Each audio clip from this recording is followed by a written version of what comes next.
বাংলাদেশি জাতীয়তাবাদ, বহুদলীয় গণতন্ত্র এবং ধর্মীয় মূল্যবোধের ভিত্তিতে ধর্ম ব্যবসায়ীদের সঙ্গে বিরোধিতা করা, লড়াই করা,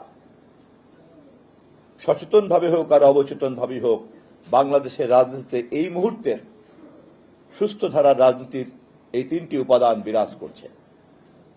এবং আমরা খুবই গর্বিত, আমাদের সরকার অত্যন্ত সচেতনভাবে এবং অত্যন্ত সতর্কতার সঙ্গে আমরা বাংলাদেশি জাতীয়তাবাদকে মূর্তমান করার জন্য স্পষ্ট করে বলেছি, সবার আগে বাংলাদেশ।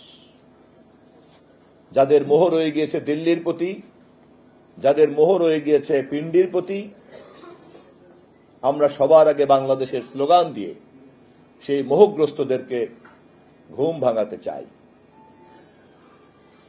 আমরা বাংলাদেশের অবাধ নির্বাচনকে, যাকে বিতর্কিত করতে চেষ্টা করেছিল একটি মহল, যে নির্বাচনকে প্রলম্বিত করতে চেষ্টা করেছিল একটি মহল, যে নির্বাচনকে নানানভাবে প্রশ্নবিদ্ধ করতে চেয়েছিল সেই একটি মহল, তাদের হাত থেকে নির্বাচনের মতো একটি গণতান্ত্রিক রাজনীতির সবচেয়ে অনিবার্য অনুষঙ্গকে আমরা বাস্তবায়ন করেছি 12ই ফেব্রুয়ারির নির্বাচন অনুষ্ঠিত করার মধ্য দিয়ে।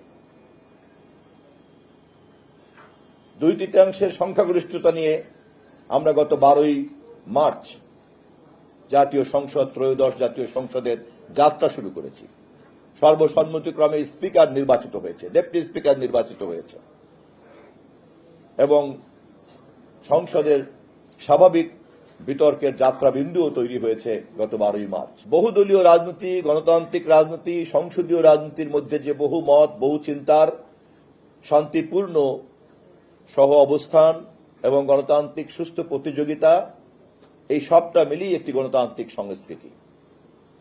কিন্তু দুর্ভাগ্যজনক হল সত্ত্বেও আজও গণতান্ত্রিক সংস্কৃতির এই মূল্যবোধের বোঝার ঘাটতি রয়ে গিয়েছে। সংসদীয় রাজনীতি চর্চা করতে গিয়েও যখন কোনো কোনো মহল তার মাত্রা অতিক্রম করে নিয়মতান্ত্রিক তর্ক বিতর্ককে মব কালচারে পরিণত করতে চান, তখনই জাতি সতর্ক হয়ে যায় আবারও অন্য কোন ধরনের মনোজগৎ ফিরে আসছে কিনা।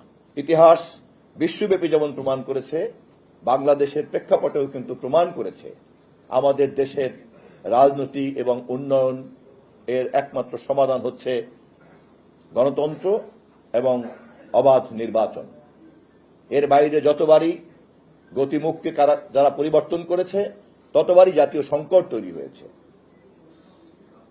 রাষ্ট্রবিজ্ঞানীরা বারবার বলেছেন, গণতন্ত্র হয়তো সর্বোত্তম সমাধান না, কিন্তু এর চাইতে কোনো উত্তম সমাধান আজ পর্যন্ত আবিষ্কার হয় নাই। অতএব সংশ্লিষ্ট সকল মহলকেই আমাদেরকে গণতান্ত্রিক রাজনীতির এই সংস্কৃতি এবং মূল্যবোধকে আঁকড়ে ধরতে হবে।